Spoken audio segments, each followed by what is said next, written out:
Welcome. Caught me there getting a little excited with the intro there for USFL recap of week 7. We're going to talk about the week 7 matchups here with Sports Talking It, Luke of PFN, and Junior Chris Berman, aka Chris Berman Jr., aka the man of the hour. My first guest, Jamie Malloy. How you doing, man? I'm good, Evan. Braga, aka Talking Sports by the Lake. How's it going? It's good, man. I had a good weekend. I lost my voice. Some don't know that I'm a rock fan, and I ended up working one day of the Sonic Temple concert, and then ended up going the next 3 days. So it was pretty cool to have that experience. How was your weekend? My weekend was good. Last week, the USFL was exciting. I mean, yeah, the Maulers didn't win, but it was an exciting game against Philly. At least they didn't get blown out, and they had a special teams return. You see that, NFL? At least the USFL advocates for kickoff returns and not tries to make a bogus fair catch rule like in college. Yeah, it's going to be gone soon enough. But I'm glad that you had fun this weekend. We're going to bring in the man of the hour, the special guest, Luke Miller of PFN. Excuse me. I got to get that right. Luke. What's up, guys? How we doing? Good. Yourself? Good. Last time I was on here, everybody was like, sponsored by somebody. So I brought my Liquid Death this time so I could be cool. I don't have a sponsor this time, so I guess we're gonna go with Market Pantry Strawberry Jam. So if somebody wants to pick us up, here we go. Anyway, strawberry jam handy, huh? Absolutely. Mornings are very important here. That's right. Well, while Jamie go get something good for us. Well, Jamie go gets his future sponsor, we're gonna bring in the last but not least, the last in the AFC North finisher, the Pittsburgh Maulers fan, the excuse me, saying that word hurts my chest. There's my sponsor, Black Cherry Clear American Walmart brand flavored water. Absolutely. Let's get picked up by them for sure. And we're still gonna bring you can't hide money, man. I don't. Right. So we're gonna bring in the Pirate fan, the Pittsburgh Maulers fan, Sports Talking It. How you doing, bud? I'm also an Indians fan who they're doing awful right now. Anyway, I left that out for a reason. I got Samuel Adams porch truckers again today. I'm hoping Sam Adams picks us up because I could really use some cases of this shit for free. It's a little expensive. And I hope YouTube doesn't find us for having alcohol in the first 5 minutes. Anyway, why would they find us? So like you can't, like if you're a streamer, you can't have the like Twitch chat up for the first 5 minutes. You can't have certain brands and things like that don't have a deal with YouTube. Yeah. Anyway, so we're not drinking Samuel Adams. And in 3 weeks, I will be at the sponsor of Liquid Death. I will be at the NoFX show in Thornville for the weekend. So I will not be here the 24th, 25th, and the 26th I'll be back. But depending on how burnt I get, because I will be out in the sun for 3 days, we'll see what Monday brings.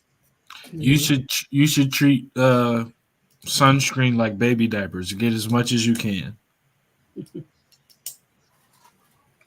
Is that what you're saying, Evan? Just go for the full block.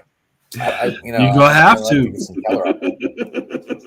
You usually wear dark colors. So. I gotta even out my arms from driving all day. Can you tell which one's to the window? You got to even it out like Tyler looking like a strawberry from the Wendy's commercial, spending strawberry frosting time out in the sun. What? It'll even out. We're gonna get you some tank tops that you can wear while you're out, so that you even out evenly. So we're gonna create a GoFundMe page. I should be okay by the time I get back. Hopefully. So I just want to let everyone know I will be out of the office for 3 days. It's okay. We're So we're get gonna any take problems. your Pac-Man machine while you're gone. No. We're gonna move. Yeah, we're gonna move it to Jamie's. Oh, I'm back, man. Oh, you're not going to talk about my fantasy football World Trophy? Yeah, let me join your league so I can take that. I don't know if I think we have a spot open this year, Evan. All right, we'll I talk like- about it after the show. All right. But so yeah, guys, we're all here. Hold on. Speaking of fantasy football, do you guys do any dynasty leagues? Any one of you guys? I was in a dynasty league until I broke up with his daughter. So yeah, Ooh. I probably shouldn't say that because he's gonna watch this episode. But Uh-oh. sorry, Pop. Maybe you'll get the re-invite because they'll be like, "Man, Evan really wanted to play." Hopefully, We'll keep it clean Yeah, for the show I'm in purposes. I think technically I'm in 2 dynasty leagues. I haven't been doing great in either one, so I guess I blocked it out of my memory. But We are we in should a do a dynasty. USFL fantasy league if we could get one They started. have one. They have one, but the league sucks. I'm in a couple of them. It's actually. a horrible. Well, last year I know I was in one, and it was one of the worst things I've ever been in my life. Well, Yeah, third no, year's a no, charm. There was only one internet site that was picking it up. Yeah, I think it's the same one you probably used last year. They've made some improvements. It's definitely gotten better. Every year it gets better, but it's still not ESPN or something like that. But it's a lot better than it was a year or two ago. We are in we just started this dynasty league, and we are in an 8-hour auction draft. Sounds I terrible. got if that's the league you talking about, I don't know. I got things to do. And let me tell you, it's dragging, dude. Like you gotta if there's a guy you want and that alarm clock goes off at 3 a.m, you gotta remember the bid at 3 a.m. I can't just set my bids up early with like 100 guys. Yeah, you can do auto bid, but you're gonna be broke. Because once people catch on to that, it puts it at the max, and then you're done. Well, as long as it's not one of those leagues, I'll join. But we'll talk about it after the show. So we're gonna go ahead and get started with the first game of the week for Week 7, which is the Birmingham Stallions and the New Orleans Breakers. This was a game I was excited for. 2 teams that everybody here on the panel is kind of impressed by this year, especially me when it comes to New Orleans. I really didn't think that they were going to be able to pull it together this year so fast. But yeah, we do have the defending champs in the room. So actually, I'm going to pass it off to Luke and let him go first this time. Yeah, it was a good game, which I think everyone expected that. It went well. The outcome was what I expected. I'll say that. I figured it'd be a close game, but I thought the Stallions were going to get their revenge. The first game, when they played each other a couple weeks ago, it was also a close game, but the Breakers they couldn't have anything go wrong that game. It was really good to their credit. I mean, not to take anything away from them, but they came out. That was kind of their Super Bowl. They wanted to get revenge after losing to the Stallions 3 times last year. They were really hot. And, I talked to some of the players on the team going into the rematch this past week. And the quarterback, Alex Magoo, he talked about how, that first time they played, they came out, they were 2-0. They had just beaten Memphis 42-2. They opened up the game with a kickoff return for touchdown by Deion Kane. And I think he said, I think we felt a little bit overly confident coming out of that huge win, getting up early by a kickoff return for a touchdown. And the Breakers just wanted it more. And they kind of grinded out to the win. Still a close game. But I figured this time the Breakers have kind of been struggling the last few weeks. The Stallions have kind of found their groove. And I figured they would just be a little bit too much for the Breakers this go around. And that's sort of how it turned out to be.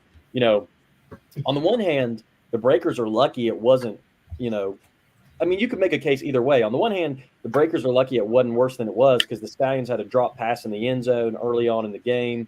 And, they kind of let the Breakers hang around. They could have kind of buried them early. On the other hand, the Breakers also kind of shot themselves in the foot because they got the ball down inside the 5 multiple times and couldn't get in the end zone. So both teams could have played better. Both teams didn't take advantage of all the opportunities they had. But I think, the Stallions just were a little bit stronger of our team. Their defense played so much better than the first time around when they played these guys. So, great game. Like I said, it came right down to the wire. The Breakers, to their credit, they hung in there and clawed their way back and, came down to the last play. But the Stallions were just a little bit too much from this time around. So the first question that I have for you, now that you've been able to see both games, something that I kind of felt like for me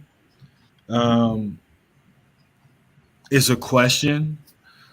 Do you feel that as the season has gone on, now that we're going into week 8 with 3 games left so far before the playoffs, do you feel that Breakers offense has become predictable and that the Stallions may have given away the blueprint for the rest of the year? Yeah, I don't know exactly what it is. I'd love to sit around a table with all the USFL coaches and pick their brains and kind of hear their perspective. But the Breakers offense, definitely there's some alarm bells going off. They in that week 3 matchup with the Stallions, they put up 45 points. In the next 3 weeks, they only put up 40 combined. And then this past week against the Stallions, they put up a few more. They got to 20, but still not a huge offensive outing. So they do seem to – defenses have kind of figured out how to slow them down. I think the Stallions, what they were able to do this time around that they weren't able to do last time, the big difference I noticed was, well, really 2 things. One, they tackled West Hills, which they didn't do the first time around. And then when they got the Breakers in passing situations, they were able to get a lot of pressure, which they, again, didn't really do the first time around. They had 2 sacks this game, which doesn't sound like a lot, but they also had a lot of quarterback pressures where they didn't quite maybe get to MBT, but they forced a bad pass or something like that. In the first game, they didn't do that at all. And so I think MBT is a great quarterback, but it seems to me if you can get him uncomfortable and get pressure, force him into maybe making some bad decisions, he can be turnover prone. And that happened, this week. The Stallions were able to force 3 turnovers. Only one of those was an interception, and it came late in the game, but on the last play. But still, there's a lot of other times where MBT just either overthrew a guy, underthrew a guy, got hit as he was throwing, just wasn't able to get into a rhythm. And they were able to slow West Hills, down enough to where that offense just didn't look the same like they did the first time they played. Absolutely. I'm going to pass it off to Sports Talking here. What were your thoughts on this game, on the highlights? Did anything jump out to you before I pass it off to Chris Berman Jr.? The Breakers are just on a down. They're on that slope right now, and they can't seem to catch a break. They've lost their last 3 games. You two were just talking about. I think teams are figuring it out, and Bethel Thompson needs to reevaluate things and look at. Maybe he needs to watch more film during the week, watch more defenses, because defenses are figuring this team out. And then all you do is shut down Mills, and there's not much there. So what I've been noticing. And I'll definitely do a fact check while I let Chris Berman Jr. go. But I just want to put it out there. His earlier games in the season, it looked like Bethel Thompson had a higher completion rating on top of higher yards. And it looks like the yards are still there, but the accuracy, the completion rating, on top of spreading the ball out, has kind of faded away. And I'll do a little bit of a fact check. But, Jamie, what were your thoughts on this game before we give you the next game to start off with? All I got to say is whoop!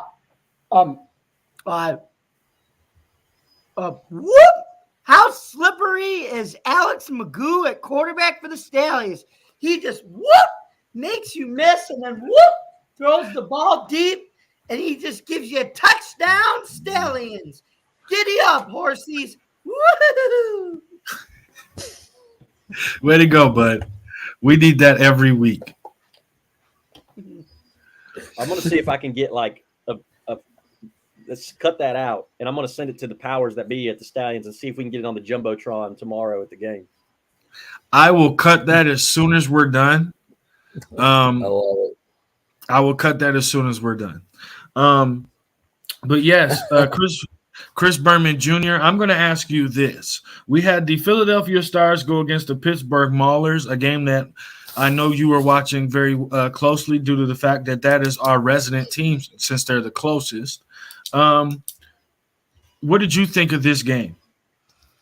Are you Well, becoming a let me Maulers start- fan? Me? Are you becoming because Pittsburgh's your closest team? No. Okay, then Cleveland will not be my closest basketball team, and I will not cheer for them either. This is two different things. Is it Sports. really though? It is. It's It really is closest something. things we haven't. This is really different. To be honest, I don't have a favorite team in the USFL.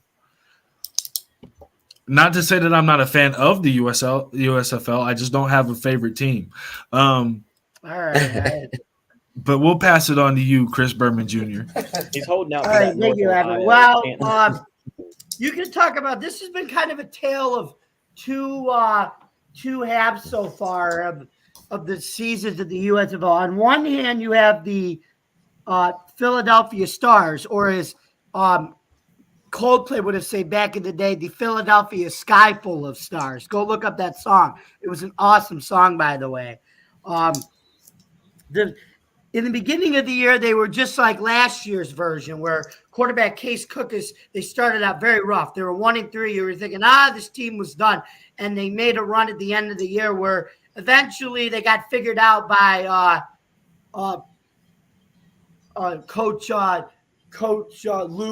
Lou Holtz's boy, Skip Holtz's Birmingham Stallions, and they lost in the very close championship game, 30-30. They were the runners up.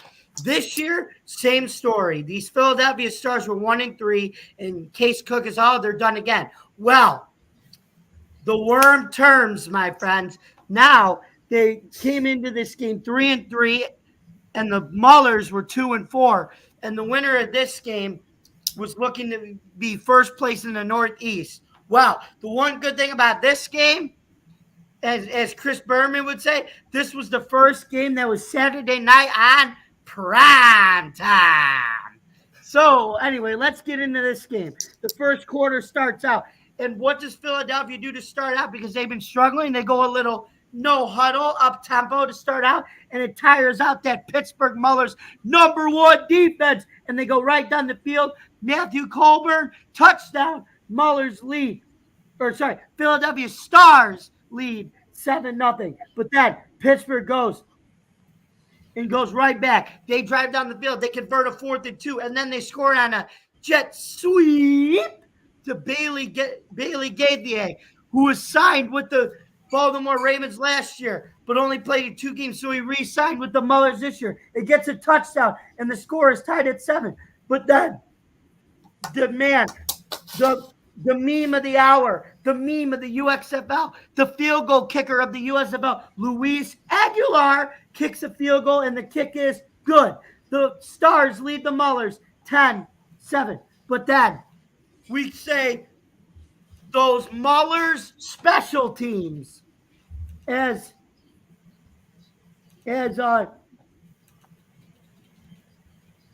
Josh Simmons, yes, that's right. Special is return to Josh Simmons. Sorry, my bad. Takes the ball and returns it 88 yards straight to the Izzo, as Jay-Z would say, for a touchdown, making the score 14-10. But then Luis Aguilar, another field goal is good, making it a 1-point game. Maulers 14, Stars 13 at the half. This turned out to be a good one, folks. In the second quarter, Troy Williams throws a touchdown pass to Izeni. Izeni scores. Any time, anywhere, any place. The score is 21-13 Pittsburgh. It looks like Pittsburgh's going to go. They're going to win it. It's over, folks. It's over. They're going to go to first place. But not so fast. As Samuel Akeem scores his first touchdown from Chef Case Cookus. And the score is now 21-20. The extra point is good. Then Cliff Blewett, who really blew it last week with their missed field goal leading to a Derek Dilly, who, by the way, ran a faster 40 time at the combine than Justin Jefferson, even though Justin Jefferson's in the NFL with the Minnesota Vikings and Derek Dilly's only in the USFL. Dilly returned it 109 yards last week against the Maulers, but this week blew and made up for it with a 49-yard field goal kick. Good. The Maulers lead 24-20. And then this time blew it. The kick was no good, which led to a Corey Coleman, former Cleveland Brown, as Evan Brogdon would say. He scored a touchdown. No, I wouldn't. Maulers lead 27-24. Yes, you would. Just go with it. This is my by the way. Anyway, it's 27-24. Stars. And then on the next play, Matthew Coleman, we get a second touchdown. We go to the fourth quarter. Philadelphia leads by 10. And then the big bowling ball at running back. Pittsburgh's Garrett Groshette scores a touchdown and make it 34-31. Then they don't get the 4th and 12. Luis Aguilar kicks a field goal to make it 37-31. And Philadelphia is now in first place in the Northeast at 4-3, while Pittsburgh falls to 2-5. Philadelphia wins 37-31. The Maulers fall to 2-5 and will now stay home to take on the Houston Gamblers, which we're going to mention in the next game. While Pittsburgh's only 2-5, they played much better this week than they did at Memphis last week. And the offense scored a season high 24 points in the first half, and the defense did allow 37, but I still think Coach Ray Horton's got this team heading in the right direction, but we shall see. Good game, by the way, and it looks like the Philadelphia Stars are turning the corner. Thank you, Chris Berman, and now back to sports talking it. The Henny catch was a beautiful catch in the end zone. Got both feet down. They looked at it for a little bit. The Simmons on the return on the kickoff almost got taken down by the kicker. Pulled the immortal sin almost. He did stumble, but he made it. And then I thought the big turning point of this play was the second half kickoff, and Simmons fumbled it, and Philadelphia picked it up, and I thought that took a lot of momentum away from the Maulers. I did forget to mention that. Sorry. And yeah, that did take a lot of mental away from the Maulers. And otherwise, my buddy Trey Tarpley did have a nice interception though, but the ball was clearly overthrown and landed right in his hands. But regardless, you're playing a game and you're defensive back and you make the interception. Nice play. That's usually how most picks go. Let a quarterback tell it. But now we're going to pass it off. I know all about Larry Brown catching 2 balls from Neil O'Donnell. Well, now we're going to pass it off to Luke Miller. Your thoughts? Well, Chris Berman Jr. gave us a great breakdown, so I don't know that I have a lot to add to that great summary and walkthrough, but I do think it's got to be tough to be a Maulers fan. You know, like before this game, their defense had really been their strength, and they were holding teams to 20, 25 points or less, and the offense was really the issue. You know, they couldn't find the end zone. They couldn't score points. They finally have their biggest offensive outing of the season, score 31 points, and it's the first time their defense gives up almost 40, you know. So kind of 1 step forward, 2 steps back for the Maulers. So they're a good team, but their season's kind of on the ropes. They really got to get a win this weekend or they're going to be in trouble being 2-6 going into the final 2 games of the season. You think 5-5 even gets them in the playoffs? Well, the way the North is right now, it's possible. There's no guarantees, but you know, right now in the North, you know, you got Philly sitting number 1 at 4-3, and then you got Michigan at 3-4, and you know, Pittsburgh and New Jersey at 2-5. So I mean, they're 2 games out of first and 1 game out of second right now. So if they win this week and Michigan loses, then all of a sudden they're tied, you know, for that second spot in the playoffs. So it's going to be tight. You know, I don't know that there's certainly no guarantees, but them help comes there. But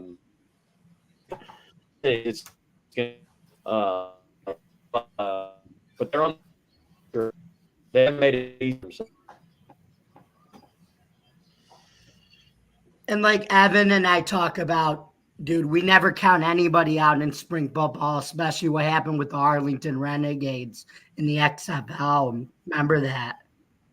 Yeah, Pittsburgh's got some of the pieces to be a really competitive team late. They can't put them all together at one time. It's kind of like the offense does decent, the defense doesn't do as well. They have a good game on special teams, but they turn the ball over. It just so do that a few more times, and their season's going to be over. But if they can get hot late these last couple games and iron out some of the things that have been kind of holding them back, I mean, they're and the thing is, in this league, there's so much parity. If you took, right now, just based on the standings, we'll say the Stallions are the best team. They're the only team that are 5-2. You got a couple teams at 2-5, but the gap between those teams, if the Stallions played the Maulers or the Generals, it's not like the Stallions are going to blow them out by 40 points. I mean, they only lost to the Stallions by 3 when they played them this year. Yeah, exactly. So, I mean, all of these teams are fairly even in terms of how capable they are. It's just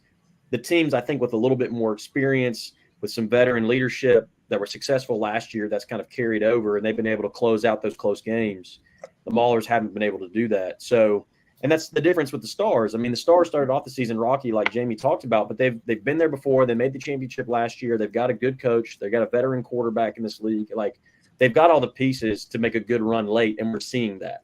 It's really paying off for them, even though they got off to a rocky start. So the Maulers still have a chance. They're a good team, but they've kind of dug themselves into a hole, and we'll see if they can get out of it. And you know this too, Luke. It wasn't like last year where it was pretty much New Jersey and Birmingham dominating it. And even look at what happened in New Jersey. They got bounced by – they were 9-1, and they were the best team in the North, and they got bounced by Philly. So look at that. Yeah. And Yeah, Philly was 6-4 too. Right. I mean, by this point last year, we kind of knew who was going to be in the playoffs. Like, I don't know if it was 100% certain, but it was like everybody kind of knew. It was going to be the Stallions and Breakers and Generals and Stars. Right now, nobody knows who's going to be playoffs. I mean, we could make some good guesses, but like it could be any of the 8 teams still. Who knows? So. And I'm actually glad that you guys brought all of that up, because my question for Sports Talking It was going to be, is this kind of a remnant thought that we had about the Orlando Guardians when we did our XFL show? Seeing a team that has the pieces to win, but for whatever reason can't pull it together. I wouldn't say that the Maulers have struggled like the Guardians, but the outcome is starting to become the same, where they're playing a good game and then they shoot themselves in the foot, or they can't come up with something late. Do you feel this is something that can be turned around where they might shock the league? If they go 3-3 here, if they go 3-0 to end the season, I mean, we just talked about it. I mean, they have a team. They have a good core. They have a good team. They just, like there's just little bits and pieces. The fumble on the kickoff return. What else?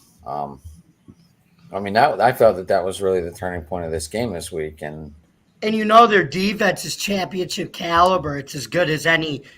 Even though they gave up 37 points, it's still as good as any team in the league. So.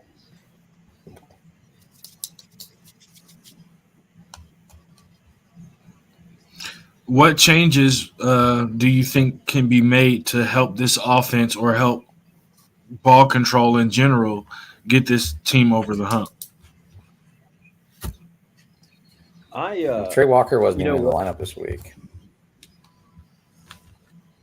I like when they go for it more on 4th down and 2, because you saw when they did it against Philly, it worked.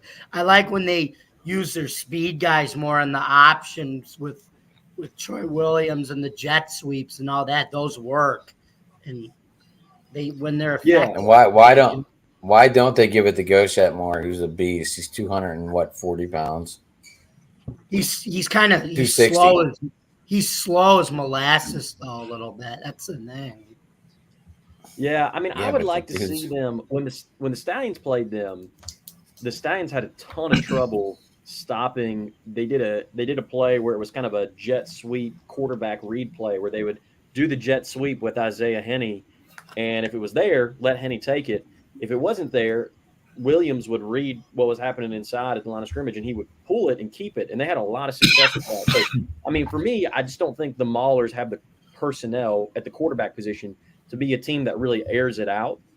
But they've got a lot of really good athletes. They got a lot of really good receivers. They've got Isaiah Henney. They've got Bailey Gaither, who's a great receiver. They got Trey Walker. They also just picked up Ishmael Hyman from the Panthers, who's kind of a similar type of guy to Isaiah Henney, like really, a little smaller, undersized guy, but super quick, super agile. So I would really like to see them kind of be creative with, kind of like Jimmy was talking about, the jet sweeps, the quarterback kind of read options, the RPOs, like kind of those plays where, yeah, hey, we're not going to get 50 yards on this play, but we can get 5, we can get 10, we can get 5. We can kind of keep the defense on their toes because we've got 4 or 5 different weapons. They don't know if we're going to go right, if we're going to go left, if the quarterback's going to hand it off, if he's going to keep it. We're going to throw a quick screen. Luke, you're also leaving out Matt Siebert. Yeah, they got a great tight end too. You're also leaving out Matt Siebert, who's a huge tight end. Yeah. So I don't know. I feel like if they could just kind of focus on taking what the defense gives them and keep using their speed like they've been doing, because it's been effective when it works. Yeah. But I don't know. It's easier said than done. I know. So I think the conclusion is the same that we've had before when it comes to this Maulers offense, is that use your weapons and build a game plan around the weapons and use that to determine what the defense is giving you. If they're covering the middle of the field and you want to bring them down a little bit more, jet sweeps, crossing routes, draw plays, short yards, things that can get you closer to the sticks if it's something second and short, third and short, something like that to help you throw the ball downfield or make other things that you guys are trying to do that just aren't working. Like I said, what the Patriots used to do all the time with Brady, that's why. Exactly. Absolutely. Mm-hmm. Some stuff that the Browns if they can beat the Gamblers. Go ahead. If they can beat the Gamblers this week, they do play, I think, New Jersey and then Michigan. So they do finish the schedule in the division. So they win this week and like some stuff falls into place. This final 2 weeks could be very interesting. But we need to win this week against the Gamblers. Yeah, our defense could do it against. I know Mark Thompson's a good running back, but like I said, our defense can do it against those 3 teams. It's just, can we do it consistently on both sides of the ball against that team? It's just a matter of what are we going to do, because we don't know what side of the ball is going to show up with this team. That's why. Yeah. I could be wrong, but I think if they win out, they'll be in the playoffs, because if they win out and beat the Generals once, the Generals will have 6 losses. And if they win out, even if Michigan wins their other 2 games, they'll both be 5-5. And I think the Maulers, I want to say, beat Michigan the first time they played. I think I might be getting that wrong, but with the tiebreakers, it might still beat Love. Do what? They did win that game. Yeah. So if they beat Michigan twice and they both finish 5-5, they're going to have the head-to-head tiebreaker, so they would get in over Michigan. So I think if they win out, they could still. I mean, they kind of control their destiny still if they win out. But if they lose one of those games, I don't think it's going to happen. But if they can win out, they can get in. Still, this team's definitely made a lot of progress from last year. I mean, I could tell you that they have. For sure. Yeah, there's been no outside distractions, so everyone's been able to focus. Yeah, we've actually been able to start a consistent quarterback, which is good. So, So the progress is there. There are just some things that they need to adjust. Excuse me, almost said a bad word there. But nonetheless, we're going to go ahead and transition to the Here's the funny thing, guys, too. I just wanted to hold on real quick, Kevin. Sorry, I didn't mean to interrupt you. But the Maulers do play the first game of the weekend for the final 3. That they do. That was something I was looking at. So we're going to bring it on to Sunday. Is this like an NFL thing? say it does come down to New Jersey and Pittsburgh in the final week, will they change that into a night game to make it more impactful? I mean, it would make sense, but the question is, are they willing to do something like that? Can they pull something like that off? Yeah, I don't think they flexed any games like up to this point in the season. I mean, you would think that they would be able to, but I don't know with like stadium agreements and stuff like that if they're able to kind of last minute change things, you know. So that'll be interesting to see if that's something they consider doing. But so far, it's something I don't think they've done it yet. That was just something that I popped up on my focal point. I don't even know if the USFL has a flex rule like the NFL does. Luke, you work for at USFL. Do they have an official flex rule policy, or is it like the NFL, or they don't? As far as I know, don't quote me on this because I could be wrong, but as far as I know, I don't think they do. I think for this season, the games were scheduled in advance, and the plan is to stick with those times and dates. Again, that's not to say that I don't see, especially since Fox owns the league, I don't see why they couldn't get into a situation where they say, "Hey, you know what? We want to switch these around." I don't think it's beyond realm of possibility that they could do it and pull it off if they wanted to. But at least my understanding up to this point is that these games with the stadium agreements and things like that have been scheduled at a set day and a set time, and that's kind of is what it is.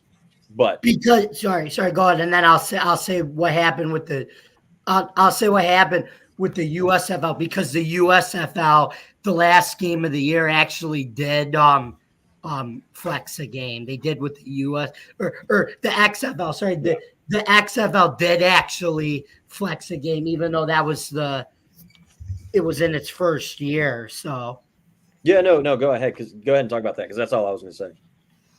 It was the game where I know this is a USFL show, but I want to talk about this because even though the USFL is not doing this, the XFL did flex the games, and it was during the week where it was the week where it was going to determine whether if Seattle or the Seattle Sea Dragons or the St. Louis Battlehawks were going to clinch the playoff spot. The playoff spot. I think it was the South Division, right? No, the North Division, to see who was going to play the DC Defenders. Because you remember that, Evan, right? That they flexed those games at the last week, I think. No, you're absolutely right, and I think that Fox, like Luke brought up, that would make a great advertising change. It'll put them in a better spot, especially for the fans and for those who are trying to catch on and see what the USFL is about, to make that change to the point where you have a team who, in the Maulers, if they win their next two games, their final week of the season, this is a chance to go to the playoffs. This determines the playoffs. It gives a chance for the Maulers to get another fan base, build a Cinderella story the way that the Sea Dragons did at the end of the year. So it's definitely possible. So we're going to go ahead and jump to Sunday's game, which was the Houston Gamblers and the Memphis Showboats, the Western Pittsburgh Maulers, if you ask me. This game here was kind of close. It was a 23 to 20 game. Sports Talking It, what were your thoughts on this game?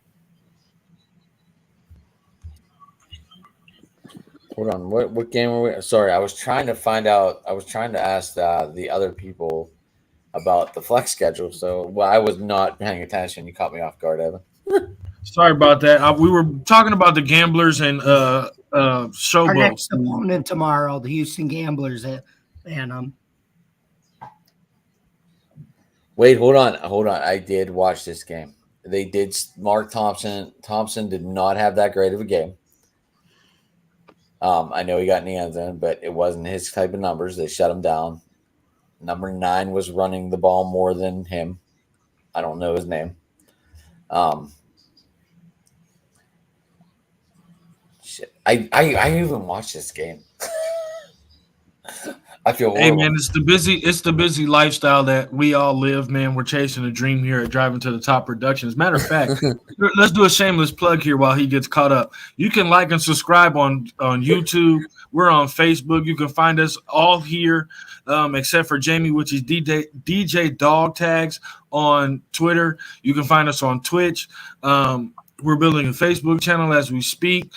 We have so many other things. We have NFL talk, XFL talk, NBA, MLB. We do it all around the clock here at Driving to the Top Productions, where the only road we follow is to the top. It doesn't matter which one we take, but we get into the top at the end. So like and subscribe. We have a couple viewers here. We can see the likes by the end of the show. We appreciate that. Don't be afraid to comment. And I'll pass it on to Luke here as we talk about this Week 7 matchup. Yeah, the Gamblers Showboats, great game. This was kind of like the game of the week, in my opinion, heading into it, and it lived up to it. The Showboats looked like the better team most of the game. They were kind of ahead, but kind of similar to the Stallions Breakers game. They didn't do enough to put their opponent away. And the Gamblers came back at the end late, and after a turnover, scored a touchdown to take the lead after being behind the whole game. And it looked like, well, there was only, I think, at that time, like a minute and a half or two or something like that on the clock. So it was like, man, the Showboats are going to have to drive all the way down the field and punch it in. And, I didn't know if they were going to be able to do it, but it only took one play. Derek Dillon caught the ball, made a couple guys miss, and took it to the house. Great electric play. He's been on fire. Made a couple guys miss. That guy made everyone look dumb, Luke. Yeah. No, there was like 4 missed tackles. Yeah, the Gamblers. I want to talk about they look like they forgot they had to play defense that play.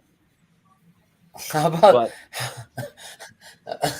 about Kelly's first pass? That he did not get off to a great start. Where he tried to throw a bomb and he threw it flat-footed. Did anyone catch that? And he threw it 5 yards short and it was easily picked off. Yeah. Not a great start for him, but he did play better after that point.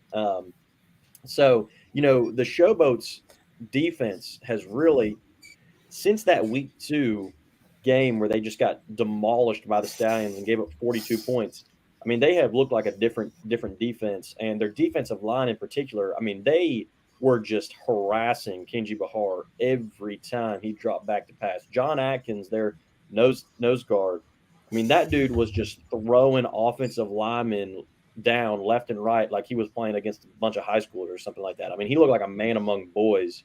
So they have improved a ton as a team, got themselves back into playoff contention now in the tight South Division, and looking like I'll put it this way, it's not a team I would want to have to play late in the season the way they've been playing. So great game. It was a super, super exciting one. Came down to the wire.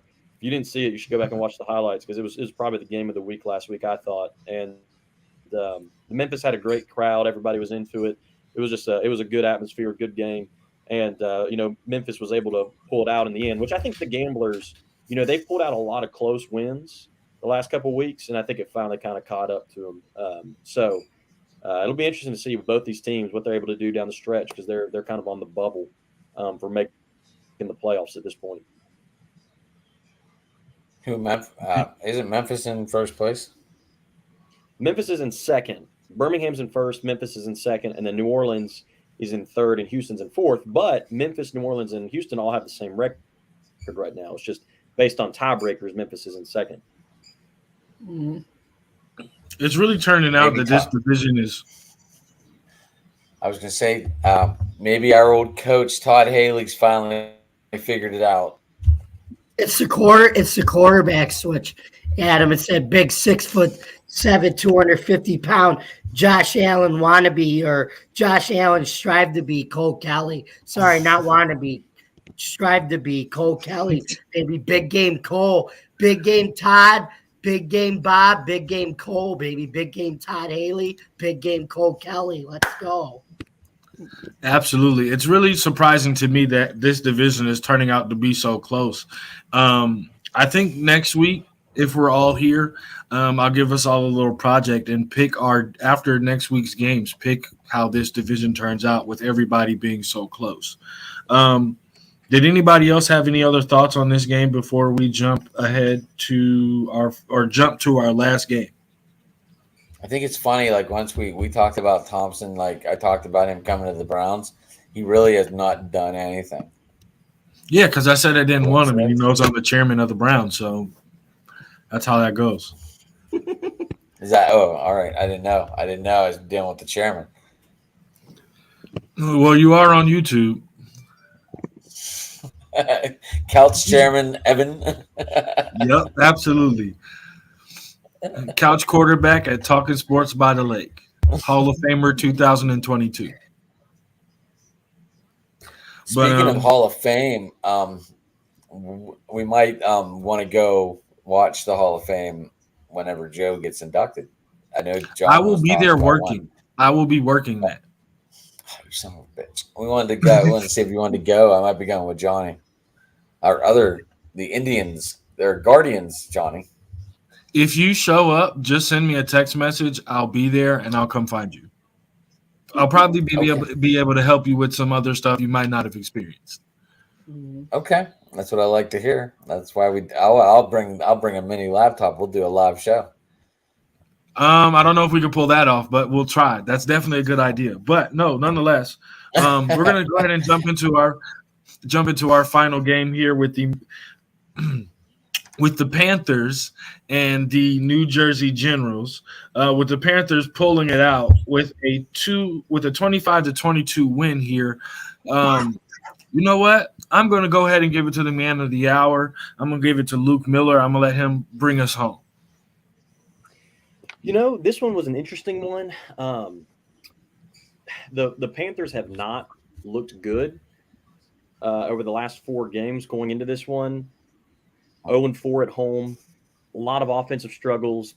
Pretty good defense, but not amazing.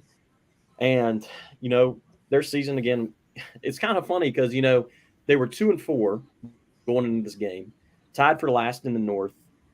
But the way the North's shaken out this year, kind of like the XFL South was, didn't have a great record, but still right there in it, just the way things have gone.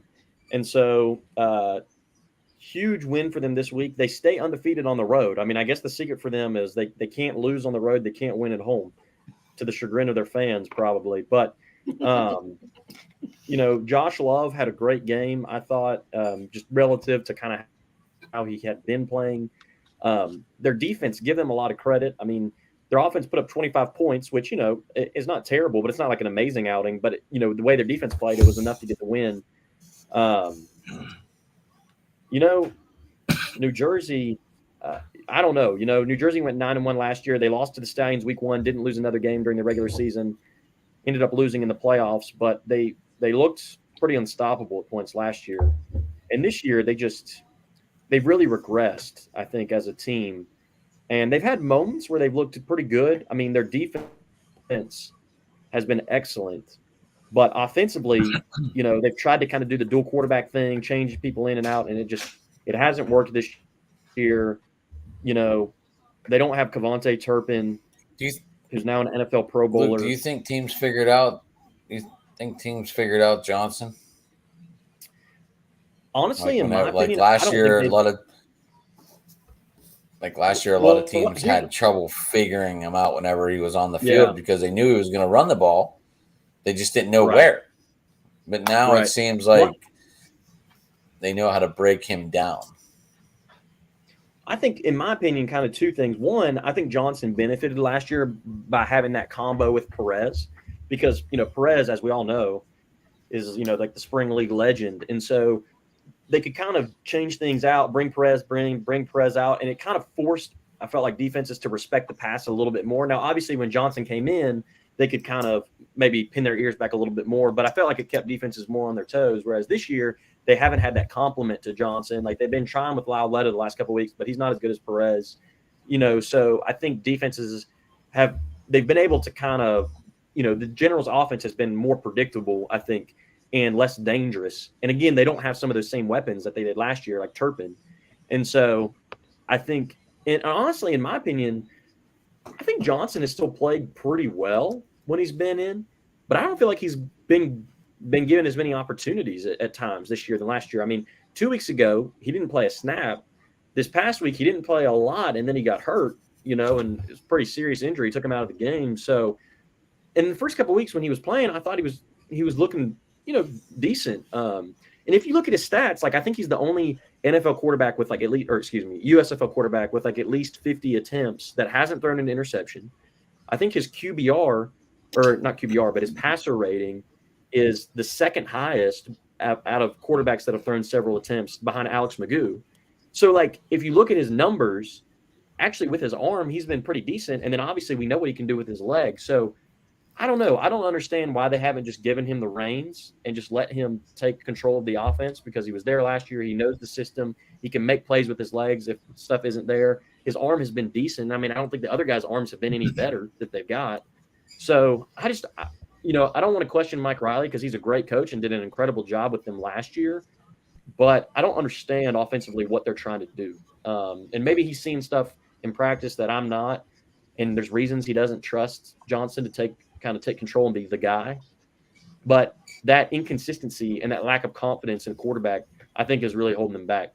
And if you can't score points, I mean, you can't win. You can't win by just having a defense that's really good and limiting your opponents to 20 points or less if you can't score more than 10. So, I don't know. The Generals, I mean, the crazy thing is a lot of people still believe in the Generals. The Generals right now on Fox Bet are favorites to beat the Showboats this weekend, which blows my mind. I don't do a lot of sports betting, but if you're a sports bettor, I would be willing to put some money on that one, because I just don't see the Generals, the way they're playing right now, upsetting the Showboats, unless the Showboats just come in and kind of come in flat after their big win last week. But the Generals right now, they're running out of time, similar to the Maulers. Like they could still maybe make the playoffs, and they've got some of the pieces, but the way things have gone, it's not looking good. Absolutely. Chris Berman Jr., what were your thoughts on this game? Oh, man, this was a interesting game. I got to give credit where credit's due, and that's to Adams guy, Josh Love. He actually Phillip Rivers 2.0. Yeah, he actually played a pretty good game this week. He was when he wasn't getting sacked, he was looking like Phillip Rivers 2.0. He was passing the ball, zipping in the ball through the pocket, and they did what you asked me last week, Evan. What did Michigan needed to do? They ran more screen plays, and they ran that awesome end around reverse play that set up a halfback pass to Joe Walker for a first down that did lead to a Cole Murphy field goal.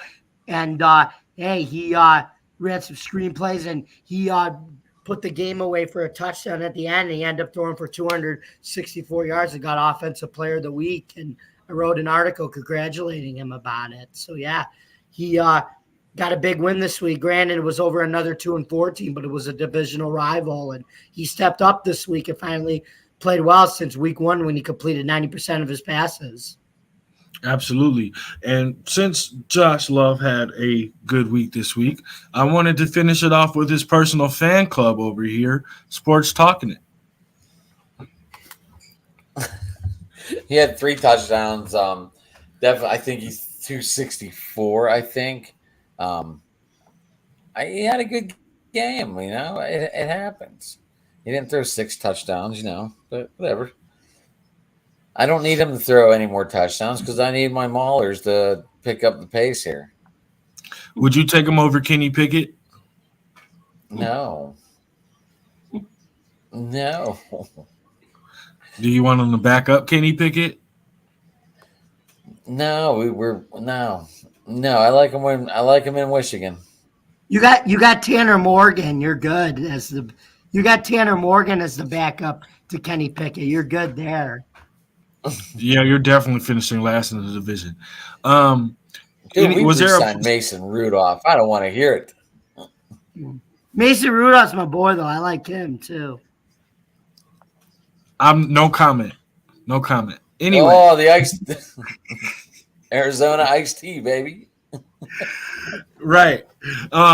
So, does anybody have a player of the week as far as these 4 games go? Has to be Coleman, right? 3 touchdowns. That's It's who I'm got to giving be. it to. It's got to be Todd Haley and big game Cole Kelly for me. And Luke?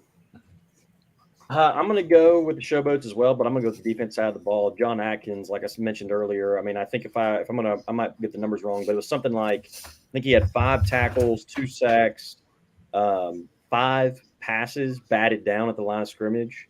That kind of production from your nose guard defensive tackle spot is crazy.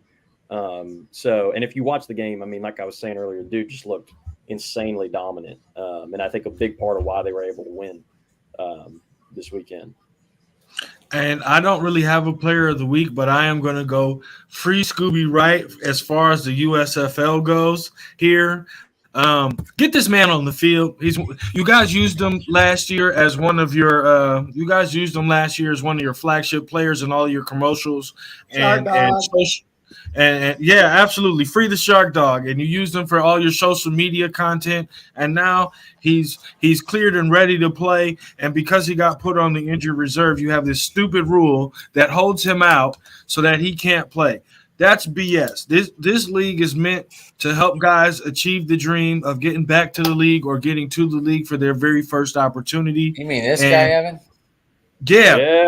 Shark Dog. Free Scooby Wright at USFL. We're going to come after you on Twitter. Hopefully you pick us up. We're going to try and negotiate getting Scooby Wright back on the field. But yeah, free Scooby Wright. Free Shark Dog. And that is my random. I got that picture. I got that picture from Ace last year when he was on the sidelines during the championship. Great picture. Next time, let's try and get him to react so we can have better stuff. You know what? That's what we should do. All of us should try to go to the championship game this year. There you go. And we could do a live from the stands review. If the Stallions are in it, will you be there? If the Stallions are in it, I'll be there. If they're not in it, that remains to be seen. But if the Stallions are in it, I'll be there. But Luke, you know what your job is to get that clip of me going whoop whoop or whatever, and get me on that Stallions scoreboard of the Stallions. So maybe I go viral, and I'm on the NBC broadcast or whatever, and I'm on Twitter and I'm viral because of this podcast. I'm working on that. We'll definitely figure that out, Chris Berman Jr. But we'll be wrapping it up here for tonight, guys. We almost ran an hour. I want to give out a big thank you to our 4 viewers that we had today. We're still at 2 right now. Thank you for all the viewers on Twitter. I never really get to give you guys a shout out because you guys may not watch when we're live, but as soon as we repost everything, we're in the thousands as far as interactions and shares. Our viewers. So I want to thank all of our viewers. I definitely want to thank Luke for coming on the show consistently and giving us a different perspective as couch potatoes versus the sideline guys. So we really appreciate it. So Luke, I'll give you the crown here and let you tell everybody where they can find you on social media. Yeah, you can find me on Twitter at you can see my handle down there on my name, but Luke Miller PFN, which stands for Pro Football Newsroom. You can find my articles and writing at their website. You just go to usflnewsroom.com. You should be able to find most of my stuff there. So it should be another great weekend coming up of USFL football. The Stallions, our last home game. We're going to have a whiteout. Should be a great atmosphere. There's got some other great games on the docket as well. So last cross-division games before we hit that home stretch of divisional games the last 2 weeks. So looking forward to it. And before I pass it on to anybody else, can you show that full shirt for me? Is there a way you can show the shirt? Yeah. I need one of those. We got this from Breaking Tea, breakingtea.com. I wore it tonight because, hashtag free Scooby, join the movement, sign the petition, let the man play. We need another Scoob and score this year. Absolutely. We're going to try and figure out how to get some other USFL merch on the show and show off the league. But I'm going to pass it off to my man, Jamie Molloy. Tell everybody where they can find you at. Absolutely. Well, as always, you can find me on my first Twitter account, Twitter channel, Jamie Malloy, at DJ Dog Tags, where I'm constantly growing my followers there. And so you can keep following me there as I'm constantly um, posting my tweets and my stories there. And I also just had another Twitter account created by my guy, my Muller's boy up here at Sports Talking It. It's for my new Bills show I'll be doing in September. My Twitter account, it's called right here, it's called Bills Chat 1 at yahoo.com at Bills Mafia Chat. So please go follow me on that Twitter account, where that Twitter account I'll be basically be retweeting all Bills and Sabres stuff, but I'll be posting my podcast show on Defiant Takes relating all Bills and NFL stuff. So go, please follow me on that account as well. So if you could please follow me again on Jamie Malloy, the unbiased journalist at DJ Dog Tags, as well as Bills Chat 1 at yahoo.com at Bills Mafia Chat. Follow both accounts, please. That would be great. Thank you. And I also please check out my written articles at www.defianttakesfootball.com, where I exclusively write all football stories all the time. I currently write college football stories for the Syracuse Orange, and I write all NFL stories, and I also write stories for both spring football leagues, the XFL and the USFL. So if you can also go check out the articles on that website, that would be great too. So thank you very much. And the man of the hour, the creator, the man with the dream that gave us all an opportunity here, Sports Talking It. Where can they find you? At Sports Talking It right there on the Twitter handle. Oh, I'm getting better. I'm getting better at learning where I'm at on the camera. At Sports Talking It, you can get me at Driving to the Top. I respond usually to everyone. I like to talk to people. No, he doesn't. Also at Driving to the Top Productions on YouTube channel. Every day, we're reaching out. We're trying to build. We're going. That's all I got. And you can find me, the host of most of these shows. I'm glad that these guys trust me to work around the round table here to get everybody's perspectives and opinions on sports. I am Evan Brogdon. You can find me. My green screen sucks, y'all. I'm sorry about that. Anyway, you can find me at Brogdon Evan at my main channel. You can find me on my main podcast channel at Talking Sports by the Lake, or you can find me at XFL Football 2023. We will have a sponsor coming up soon. This will be a conversation behind the scenes, and hopefully we will have something really cool for you guys as far as viewers to kind of support the show and the merch that may be coming from our sponsor once we get those things together. But for Driving to the Top Productions, we're signing out. Peace. See you guys.